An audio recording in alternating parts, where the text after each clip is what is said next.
va, quoi. Donc voilà, des petites questions un petit peu là-dessus. Okay. Et puis après, on va sur votre dernier spectacle de cet été. Voilà. Donc, il est tout nouveau là, Oui.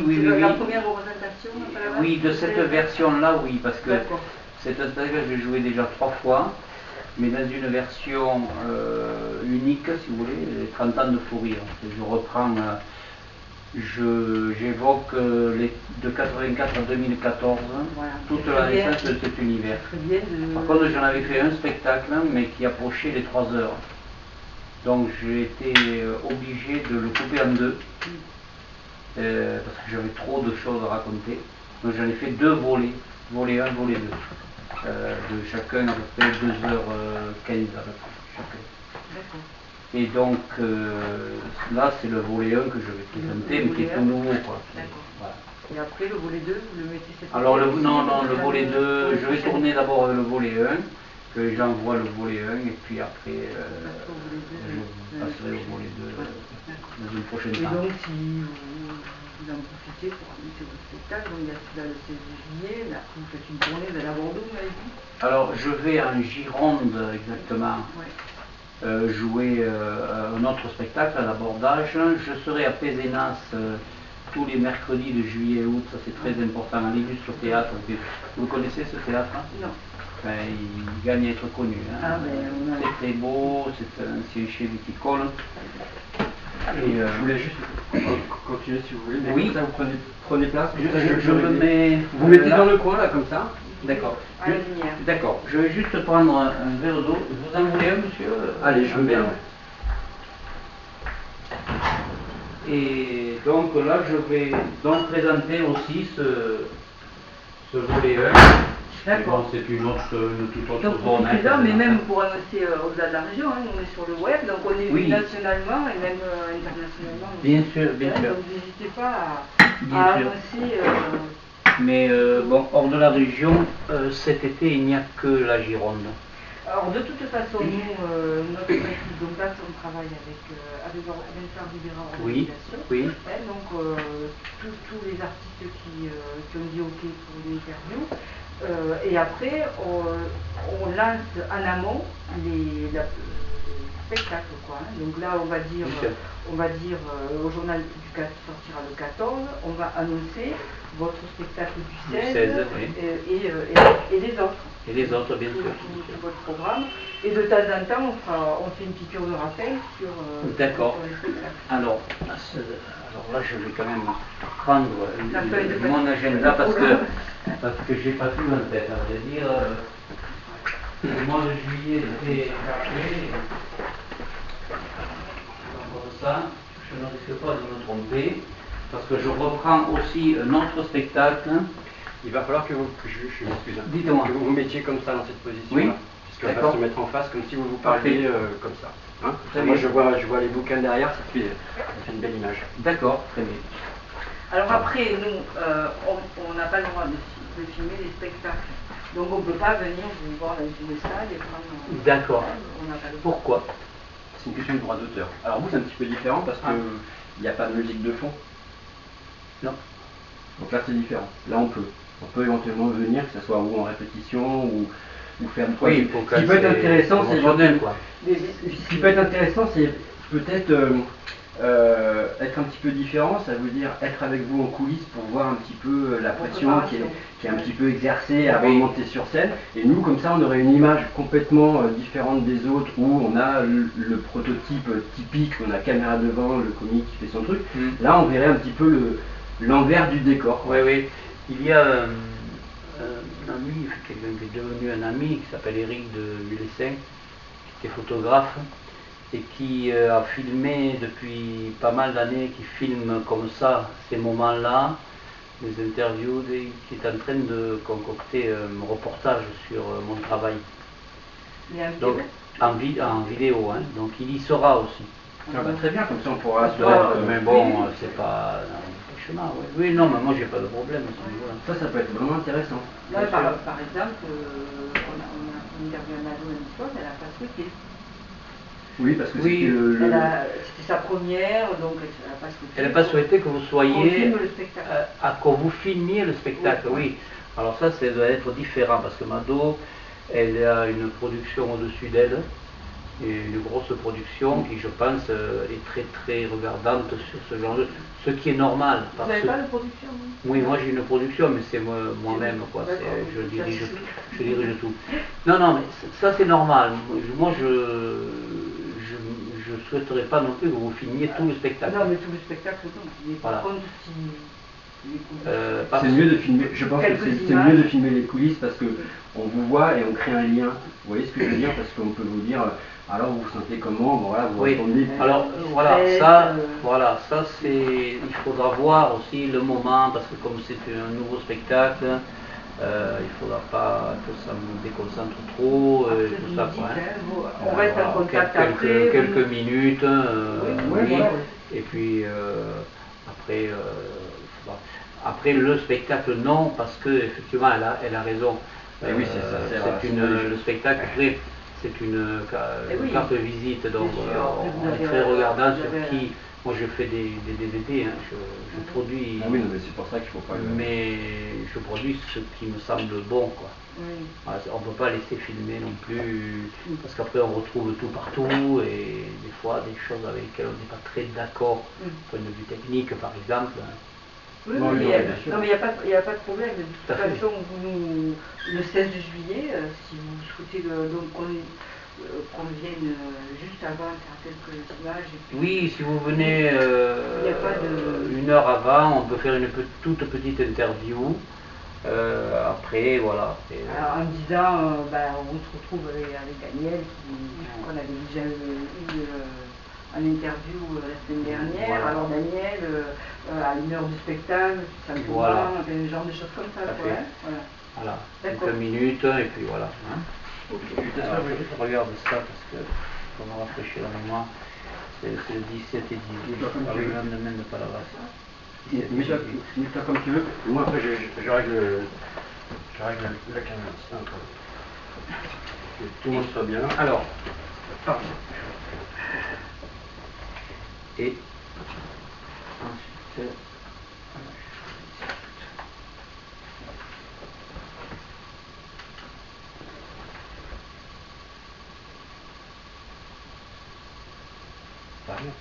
c'est calme chez vous, madame? Oui, il y a les fenêtres qu'il faut, heureusement, oui. Couper le bruit? Oui, oui, tout à fait. Non, le tram, ça ne fait pas tellement de... Oui.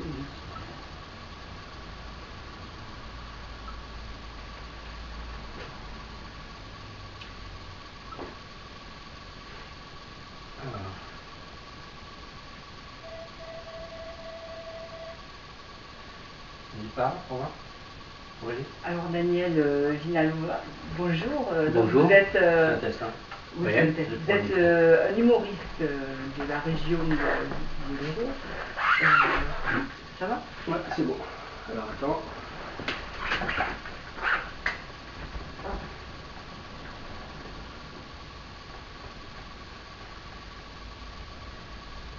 Donc vous qualifiez de comico-maquillard.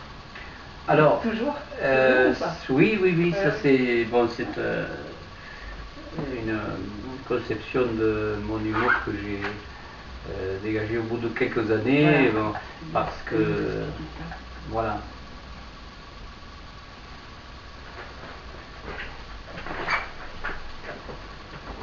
Minutes après.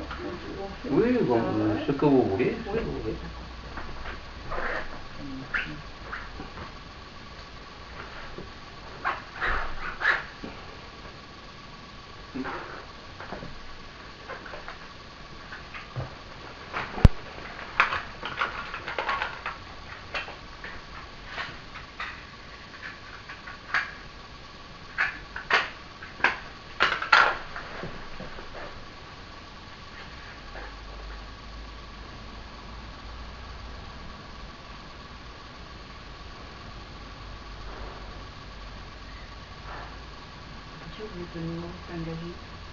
C'est bon.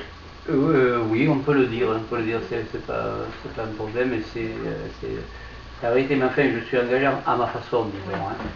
Je peux l'expliquer d'ailleurs de ma démarche, comment j'utilise l'humour pour parler de sujets d'actualité. Moi je considère que l'humour justement est un bon moyen de dire certaines choses un peu graves, mais sans ennuyer les gens, sans les lasser, et toujours en empathie avec le public, quoi. Jamais d'être donneur de leçons, ou rabat-joie, mais au contraire profiter du fait de... Pour moi, l'engagement et la gaieté, c'est pas incompatible. On peut tout à fait être... bien sûr, bien sûr. Bon, les gens écoutent, on est humoristes, on les fait rire, mais rien ne nous empêche, rien ne nous dit qu'on ne doit pas aborder certains sujets. Il faut faire confiance à l'intelligence du public, quoi, qui sait faire la part des choses. Au moment où c'est bien dit, où c'est dit avec humour, avec légèreté, les gens sont capables d'entendre beaucoup de choses. Hein. Moi, je vous ai vu un spectacle où vous faites beaucoup de mimiques. Vous avez fait l'école de mime? Non. J'ai une formation d'acteur, moi, de théâtre. Hein. Je viens du théâtre, oui, je joue beaucoup là-dessus. Parce que bon, j'ai la chance d'avoir un visage très mobile, quoi, et puis une voix très souple qui s'adapte à tout type pas mal de types de voix. La voix de gorge, la voix grave, la voix aiguë. Bon, j'ai cette chance d'avoir un éventail vocal assez large et puis un visage assez mobile. Donc j'en profite. Et puis bon, corporellement aussi, j'attache beaucoup d'importance à l'expression corporelle du personnage. Quand un personnage apparaît sur la scène, les gens ont l'impression il faut qu'ils aient l'impression de voir quelqu'un d'autre à chaque fois, nouveau. Il faut qu'il voit, si c'est une femme, un personnage féminin, il faut qu'il voit une femme. Donc ma gestuelle va être adoucie, va être féminine, elle va être très simple, presque schématique. Enfin, ça va être deux détails, et ça va donner une forme féminine au personnage. En changeant très peu de choses en moi, en fait. C'est l'état intérieur qui donne vraiment le personnage. C'est un travail quand même. C'est un travail intérieur. C'est ça qu'il faut comprendre. Ouais. C'est bon, je parle juste un tout petit peu plus fort, Brigitte. D'accord. Parce que sinon, c'est difficile. Allez. Daniel Vilanova, bonjour. Bonjour. Donc vous êtes un humoriste de la région du Languedoc-Roussillon. Donc vous êtes un humoriste engagé. Alors expliquez-nous un petit peu votre forme d'humour. Alors, mon humour, effectivement, il a plusieurs facettes que j'ai un peu cimentées à ma façon et pour n'en faire qu'un style particulier dont on puisse dire quand on voit quelque chose ou une situation, ça c'est du Vilanova. Ça c'est ça qui m'importe. Il y a plusieurs facettes, c'est-à-dire d'abord une observation presque réaliste des personnages ruraux de notre Languedoc, de notre Midi on peut dire, hein, puisque c'est quand même des personnages qui sont très très ancrés quand même dans le Languedoc. Hein. Bourgougnan, dans le village dont je parle, un village fictif, bien entendu, mais où tout se passe. Voilà, il est très languedocien. D'ailleurs, je le situe entre Béziers et Pézenas. Il a ses racines là. Pézenas, c'est dans votre ville d'origine. De ma ville de naissance. Ville de naissance. Ma ville de naissance. Et donc j'ai cette observation réaliste des personnages, mais ces personnages, ils n'ont pas le regard tourné vers eux-mêmes, parce que sinon on se limite à la galéjade occitane ou à la blague de bistrot. C'est pas ça qui m'intéresse. Ce qui m'intéresse, c'est comment ces gens qui sont si enracinés et que je peux reproduire assez fidèlement, comment ils voient le monde, le vaste monde extérieur. C'est un regard languedocien sur le grand monde d'aujourd'hui. C'est ça qui m'intéresse. Donc il y a une épaisseur de la mémoire, ce sont des gens qui ont vécu des choses, et cette mémoire, qui est purement languedocienne, c'est à travers cette grille de lecture qui regarde le monde. C'est ça qui donne sa drôlerie. Alors vous êtes spécialisé dans le one-man show.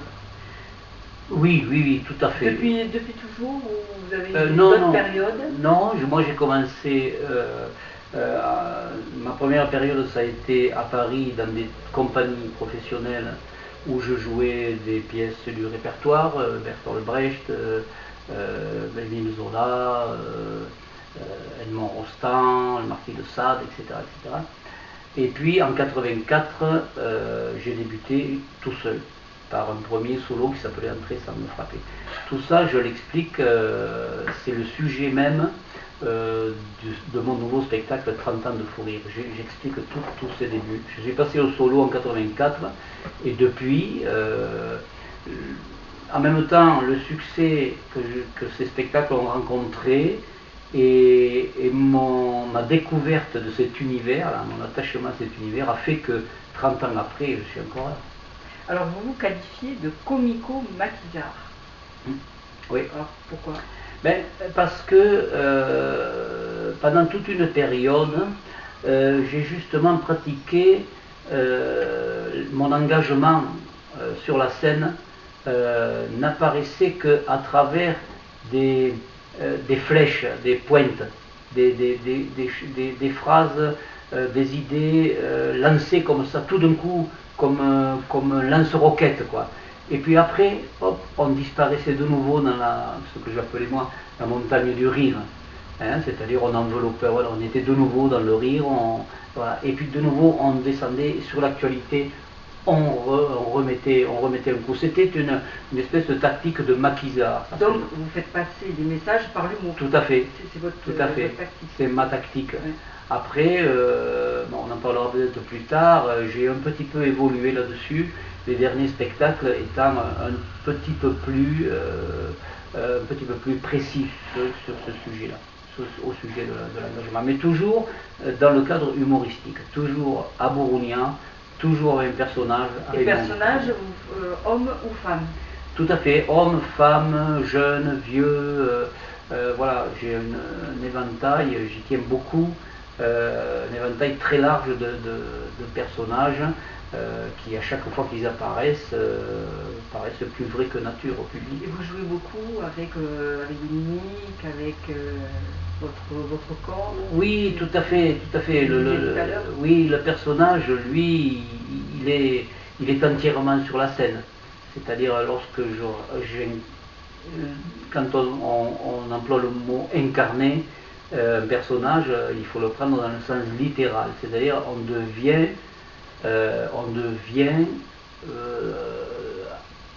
vraiment la chair de ce personnage. Comment vous expliquer ça? C'est un phénomène un peu difficile à transmettre, mais c'est comme si notre propre corps était habité par une autre psychologie et par une autre façon de se tenir. Et donc, quand on rentre dans un personnage, à partir du moment où il est bien travaillé, bien maîtrisé, on devient d'un coup ce personnage. Si on interprète une femme, naturellement, sans se forcer, nos gestes deviennent féminins, notre voix se féminise, nos expressions deviennent des expressions plutôt utilisées par les femmes. Tout ça devient tout naturel. Pourquoi? Parce qu'on a au préalable fait ce travail comment dire ça, d'abord perception du personnage et puis appropriation. Et vous écrivez vos spectacles? Oui, j'écris mes textes, mes propres textes. Tout est votre pure fabrication? Tout à fait. Oui? Oui, oui. D'accord. Et donc vos prochains spectacles, c'est un nouveau spectacle là que vous allez produire? À Palavas, je vais donc aux Arènes le 16 juillet présenter un nouveau spectacle qui s'appelle 30 ans de fou rire, c'est de celui dont je vous parlais, qui justement évoque mes débuts, mon passage du théâtre de répertoire à Paris au solo de ma propre conception, ma propre inspiration, quoi. Tout ça poussé par des vieux acteurs qui me disaient mais tu devrais monter, et j'explique tout ça dans le spectacle, tu devrais monter, parce que j'improvisais beaucoup moi dans les coulisses à Paris, et travaillé avec, il m'est arrivé de travailler avec des gens comme Didier Bourdon, qui a monté après Les Inconnus, etc. Et notre façon de nous défouler à nous, c'était entre deux scènes, d'improviser des situations cocasses, burlesques, etc., qui déconcentraient d'ailleurs les autres spectateurs. Vous n'avez pas un spectacle qui est identique à l'autre? Il y a beaucoup d'improvisation, il y a une base de départ. Chaque spectacle est totalement différent en fonction du public aussi, de l'autre. Non? Au début, il y avait une dose d'improvisation, et maintenant elle est beaucoup moindre, elle est pratiquement très très peu importante, parce que de plus en plus, j'ai opté pour des spectacles très écrits, en fait, pour un humour très précis. Je considère de plus en plus, j'ai découvert qu'en fait, l'humour, le comique, en tout cas, c'était une mécanique de précision. Et quand je joue mes textes comme musicien jouerait une partition en fait. Oui, chaque note doit être à sa place, un temps, un soupir, un demi-ton. C'est très précis. Très précis, oui. Il y a beaucoup d'heures de travail, d'abord d'écriture et puis de répétition. Vous arrivez à quantifier à peu près le spectacle du 16 juillet, là, parce que c'est une première. Combien il y a d'heures de travail derrière, en gros? Beaucoup. Non, j'ai jamais calculé ça précisément, mais beaucoup d'heures. Alors, quelle est votre méthode de travail? Vous vous mettez devant la glace, vous répétez Pas du tout. Non? Non, pas du tout. La glace, je ne sais pas s'il y a des acteurs vraiment qui travaillent avec la glace. C'est une idée répandue, mais je ne sais pas. Enfin, en tout cas, moi, je ne le fais jamais. Pour la simple raison que, comme je vous l'ai dit, les personnages partent de l'intérieur de l'acteur. C'est un changement vraiment complet de psychologie, de vision des choses, à tel point que certains personnages, par exemple, vous surprennent à vous-même, acteur, auteur de ce personnage, et vous entraînent sur des terrains dans lesquels vous ne vous attendiez pas. Voilà, tout à fait. Parce qu'une fois que le personnage est vrai, et il est ressenti vraiment de l'intérieur, il est capable d'inventer par lui-même, en dehors de vous, parce que, bon, si je fais parler un maçon, il est évident que si je ne me fie qu'à ma propre connaissance du métier de maçon, je vais être très approximatif, je vais être même caricatural, parce que je ne connais pas.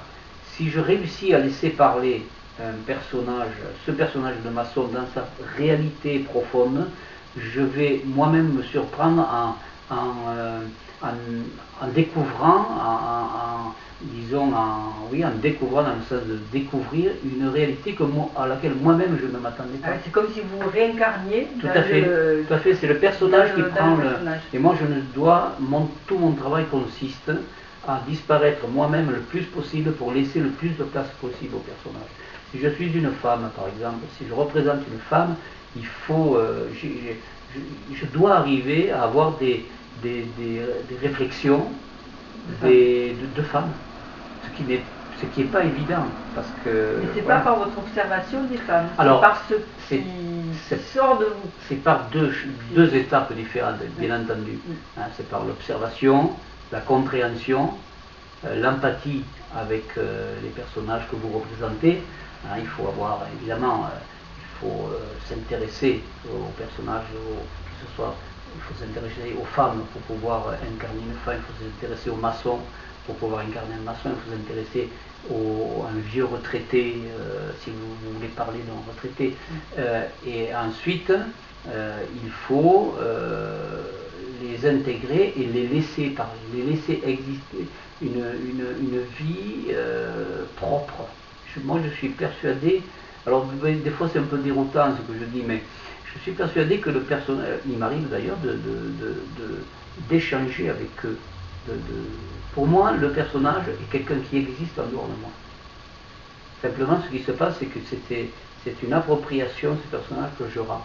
C'est pour ça d'ailleurs que, pour moi, à mon point de vue, c'est la seule condition qui rend possible le fait que les gens, quand ils voient un de mes personnages, y croient vraiment. sinon c'est artificiel. Comme on dit. Et quand vous répétez, donc ça vient petit à petit, et il y a des moments où vous n'aimez pas du tout votre personnage, vous le reprenez, vous le corrigez. Tout à fait, il y a beaucoup, c'est un processus très long. Comme je vous l'ai dit, le personnage pour moi il existe en dehors de moi. Donc tout le travail consiste à le voir. En premier, je dois le voir, le percevoir, le sentir,